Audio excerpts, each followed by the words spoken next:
Genesis chapter 1, verses 26 and 27.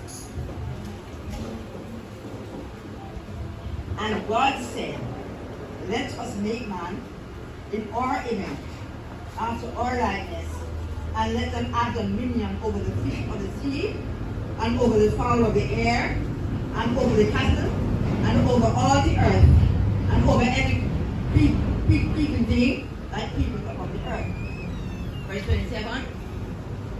So God created man in his own image. In the image of God created he him, male and female. And it continues to tell us where God made man. Verse 7 of chapter 2 says now, and the Lord God formed man of the dust of the ground, and breathed into his nostrils the breath of life, and man became a living soul. And the Lord God planted a garden east, and I won't go any further, but the garden planted the remain. You may be seated. And at the end here, it says Adam and Eve in my Bible. So it's the story basically is about Adam and Eve.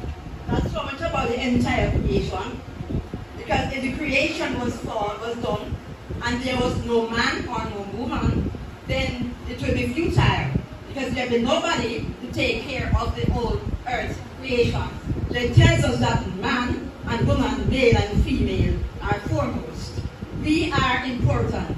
Man and woman and even the children are important likewise. So all of these come into play because God looks at it from the beginning, and God worked it out because he is God. He knew what he wanted, and God created man in his own image. Now, I'm looking at Eve now. Eve as the mother of the entire world. Mankind, the mother of mankind. And God made Adam, he made Eve, and after God made Adam realized that God was God, Adam and Eve sleep. And while Adam was sleeping, God took out one of his ribs and he made one. And when Adam realized that a woman was born, Adam's response was, she shall be called woman. Bone of my bone, and flesh of my flesh. How did Adam know that? And Adam was sleeping. How did he know that Eve's bone was his bone and his flesh? How did Adam know that God had taken from him when he was sleeping to form woman? Nevertheless, Adam realized that they were like in flesh. So therefore, Adam said, oh, wow, woman. She can try to be called woman. And therewith, they start to move up from there. And it tells us that because God made man special, like I said, to have dominion over the fish of the sea and the entire world. Because if they were not there, then everything would be meaningless. Because the earth itself could not take care of itself. And even the rivers, when it was saying about the garden down here, Christ up right here. It was saying that God made even the rivers to call the garden. He made a special garden apart from the entire world that he had there. And he planted the garden specifically for man. So the world was there where he made the fishes and the streams, the rivers and everything, and the waves and all of them. But he planted a separate garden where he placed man into that garden. So man had the opportunity to traverse that garden, and in that garden he could do whatever he wanted. But no one a serpent. A serpent was there also, which the Lord had made. I don't know what form the serpent was in, but I know that the serpent was not in the form of a man. No. And I don't think the serpent was in the form of an angel either, because the serpent was on the ground, was low, creeping. But then after after the serpent was there, and God spoke to Adam and told him what he was to do, and about the tree, that he should not eat of the tree in the midst of the garden.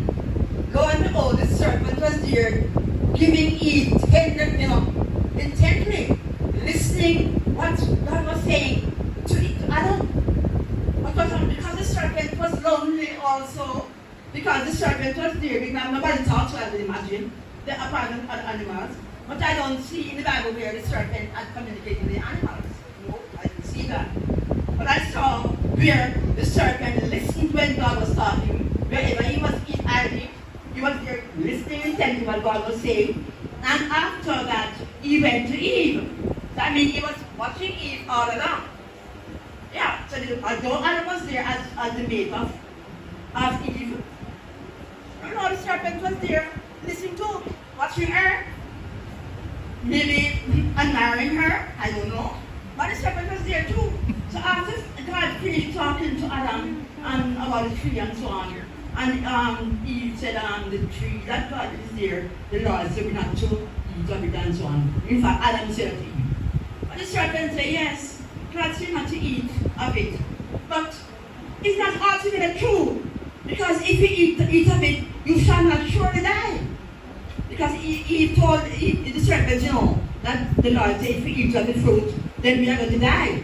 But the serpent said, no, don't listen what God said. You're not going to surely die.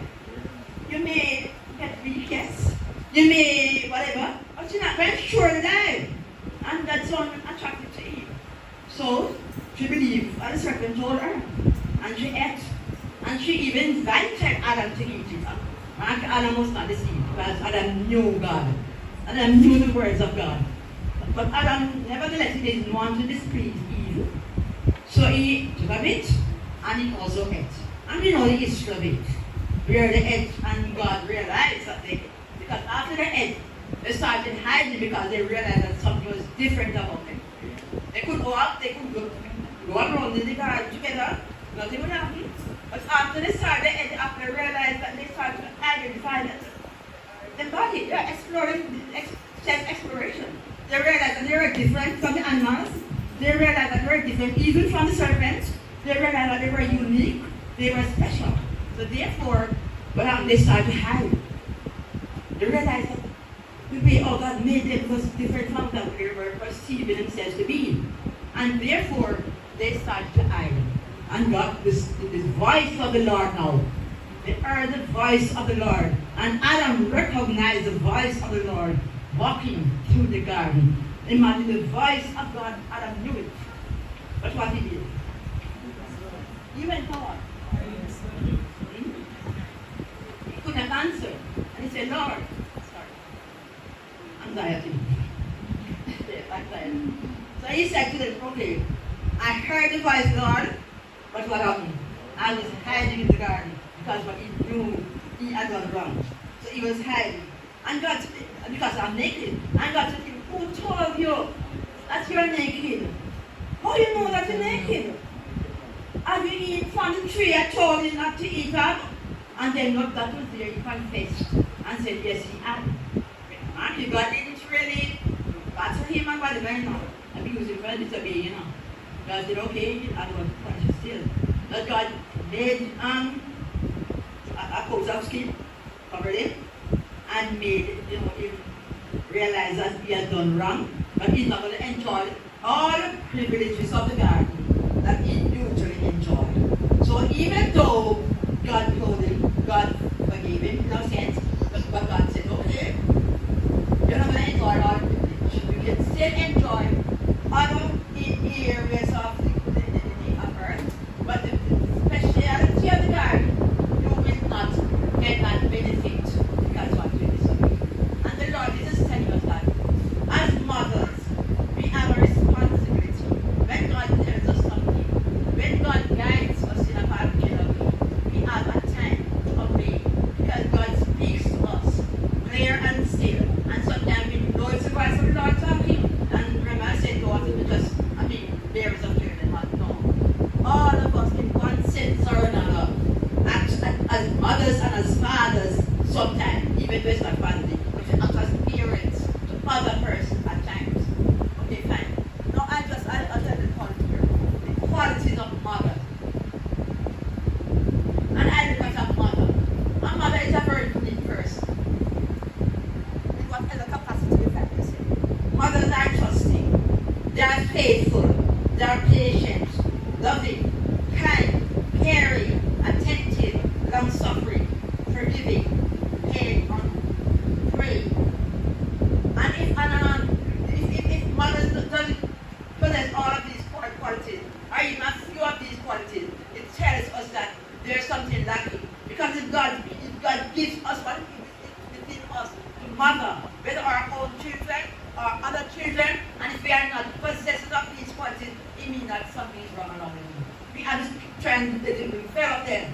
Try and see if we can cultivate these qualities that somebody somewhere, sometimes even the children was coming along this morning, and I saw some of the children, they were just speaking, and then I was appreciated because they were saying Happy Mother's Day and so on.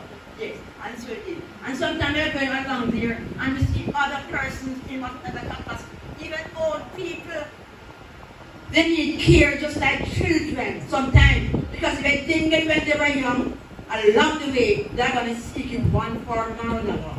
If an adult, for example, in their child state, did not get love, did not get affection, did not get any form of forgiveness when they did something wrong, they got abused, then somewhere along the line, they are going to seek it from whomsoever they can. So therefore it tells us then that God gives us qualities that we are to abide by. We have to try and cultivate them, and other person can benefit from our motherhood in whatever capacity we are. And even as Scripture says, children are an heritage. So heritage here tells us that God may make us be able to, give children whatever they deserve. Children are depending on us for all of these things. Love. Children are depending on us for all of these things. So as we go along, let us be givers of love. Let us be givers of forgiveness, of hope, of trust, of patience, care, attentiveness, prayer, and all the rest of it. And prayer is foremost, because we don't have money to give somebody, we don't have clothes to give them, but even a prayer. Even a prayer is valid. And therefore, when you pray for somebody, you might meet them at the lowest point. You can meet them at the point where they're about to give up. And that prayer, bring them through. That love, bring them across. That forgiveness, bring them straight where they want to go. And make them a better person that God wants them to be. God bless you in Jesus' name.